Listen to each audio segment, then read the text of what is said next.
নমস্কার বন্ধুরা, জেসপ্রেস কুকিং এ স্বাগত জানিয়ে আজকে চলে এসেছি নতুন একটি রেসিপি নিয়ে। রেসিপিটি বানানোর জন্য এই উপকরণগুলো নিয়ে নিয়েছি। সয়াবিন 1 ঘন্টা ভিজিয়ে রেখেছিলাম, লবণ, পেঁয়াজ, আদা রসুন বাটা, টমেটো, ডিম, আলু, সাদা তেল, সর্ষে তেল, হলুদ গুঁড়ো, জিরে ধনে গুঁড়ো, কাশ্মীরি লঙ্কার গুঁড়ো, ছাই মশলা। বাড়িতে যে আমি ছাই মশলাটা বানাই ওই মশলাটা ভিডিও লিংকে দিয়ে দেবো, দেখে নেবেন। লঙ্কা গুঁড়ো। এরপর একটা পাত্রের মধ্যে সয়াবিনটাকে ঢেলে নেব।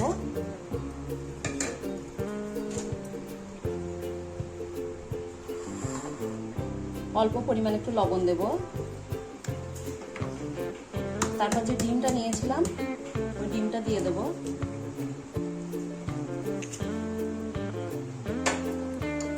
দিয়ে একসঙ্গে মিশিয়ে নেব।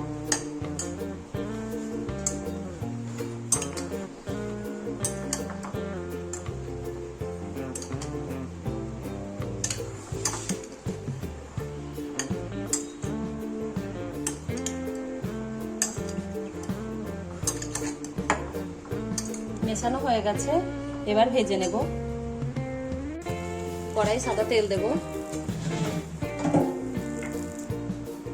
পেঁয়াজটাকে দিয়ে দেবো, টমেটোটাকে দিয়ে দেবো, ভেজে নেব।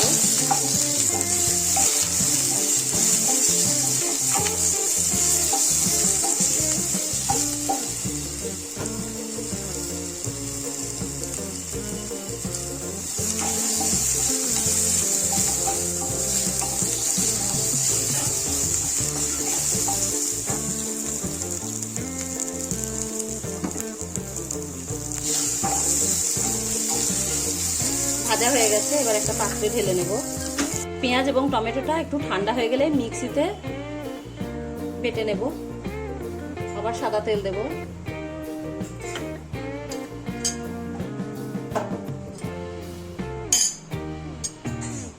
সয়াবিনগুলো ভেজে নেব।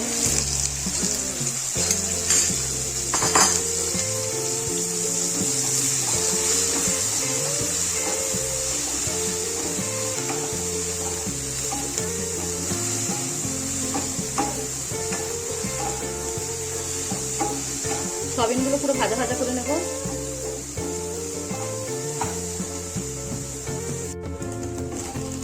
ভাজা হয়ে গেছে, এবার ঢেলে নেব। সর্ষে তেল দেব। পেঁয়াজ টমেটো বেটে নিয়েছিলাম ওটা দিয়ে দেব।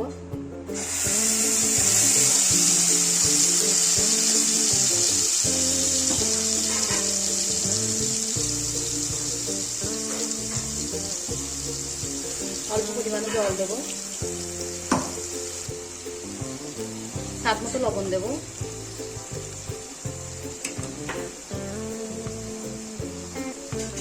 আদা রসুন বাটা দেব।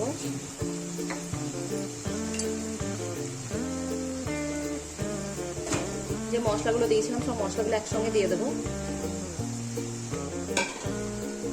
সব ভালোভাবে এবার মিশিয়ে নেব।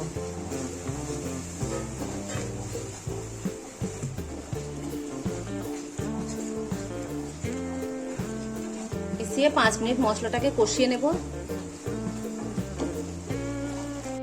5 মিনিট পর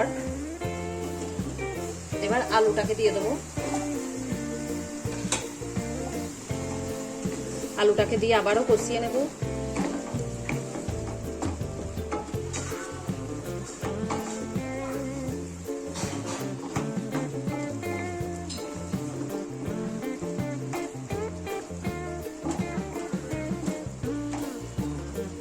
এরপর ভাজা সয়াবিনটাকে দিয়ে দেবো।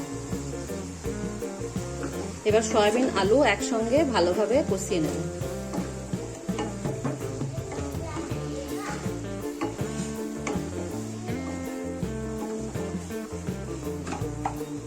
কষানো হয়ে গেছে, এবার জল দিয়ে দেবো।